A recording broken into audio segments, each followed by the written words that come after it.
jamani, tukae kikao kidogo kujadili watu ambao unakuta wana ujinga, lakini hata wao pengine hawajui kama wao ujinga wanao. Lakini itoshe kusema kwamba ujinga ni tofauti sana na kusema kwamba mtu ana akili.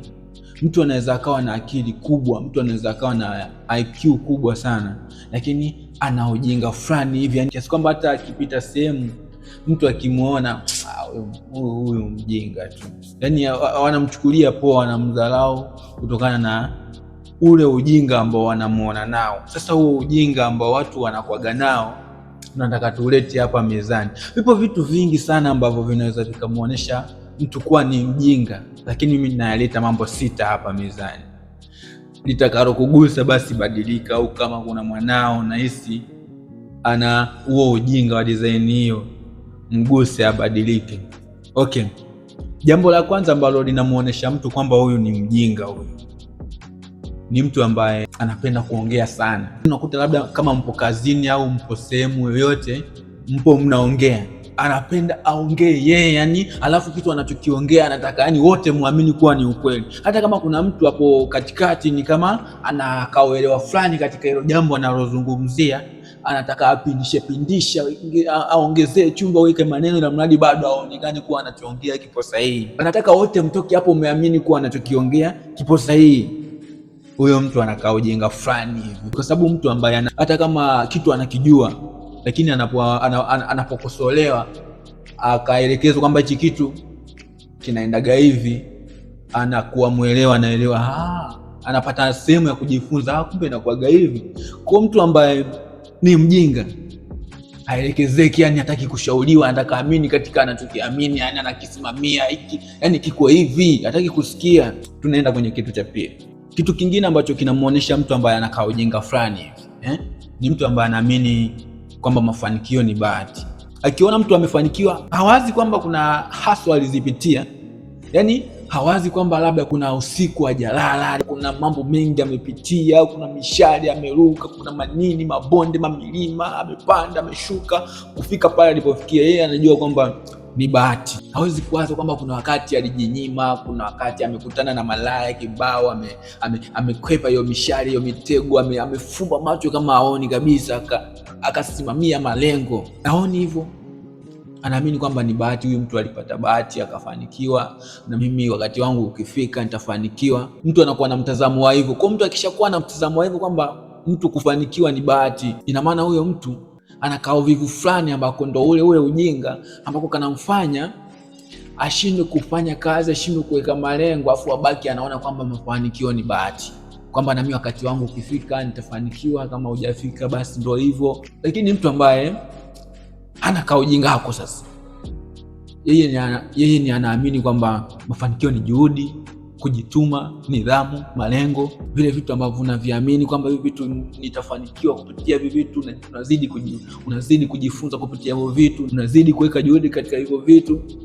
Hivyo ndivyo mtu ambaye hana saa kukaa ujinga anavyokuwa anaamini. Lakini mtu ambaye anakaa ujinga fulani hivi, anaona kama watu wakifanikiwa ni bahati, kama fulani ana bahati sana, au anaona kwamba waliiba, wale majambazi, wale wezi waliiba ndio maana walipata pesa, yani anasingizia vitu kibao. Kwa ukiona mtu wa hivyo anakaa ujinga fulani hivi, badilika.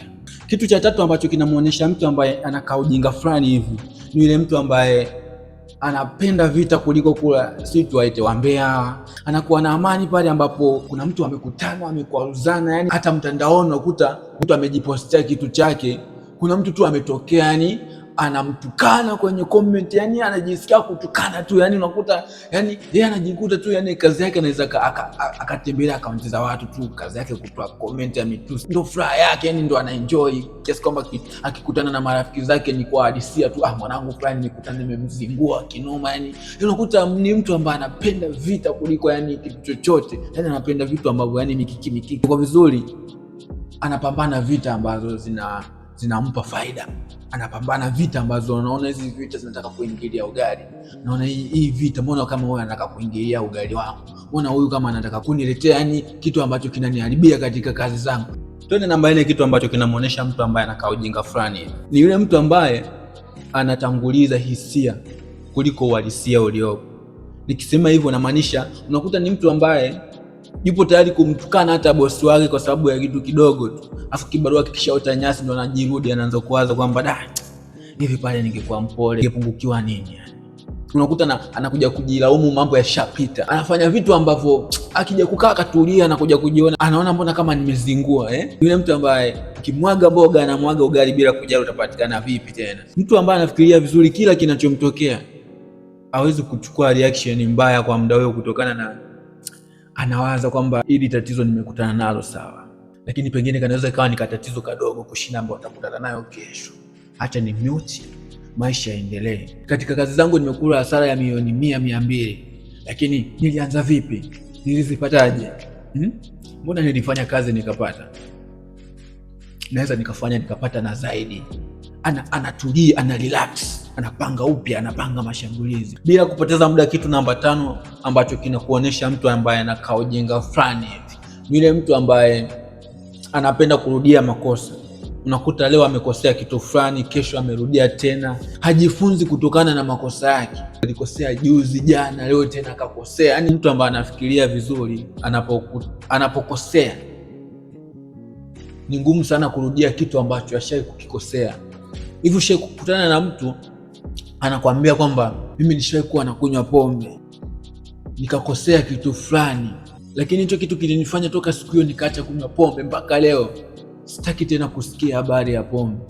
Yani anajifunza kutokana na makosa ambayo yamemtokea. Kitu cha 6 na cha mwisho ambacho kinakuonesha mtu ambaye anakaa ujinga fulani hivi, yule mtu ambaye marafiki zake wote ni wana mchango mdogo katika taifa. Yani unakuta marafiki zake yani wakikutana ni wanamzungumzia tu, unajua fulani juzi kanunua gari, fulani juzi kanunua kiwanja. Yani wanazungumzia vitu vya watu wengine, yani stori zao yani ni hazina future. Ni mtu ambaye anapenda kuwa na watu ambao akisema kitu chochote wanamsikiliza. Yes, ndio yani ndo mtu wa hivyo, anapenda kusikilizwa tu. Yani marafiki zake ni mtu mwenye marafiki ambao wakikutana ni stori ambazo hazina future, hazina faida yoyote. Kitu ambacho mtu anawaza vizuri, tamani awe na watu ambao wanamzidi vitu, yani anaweza akajifunza vitu kupitia wao. Naam, huu ndo mwisho wa kikao chetu cha leo. Tukutane katika kikao kingine kijacho.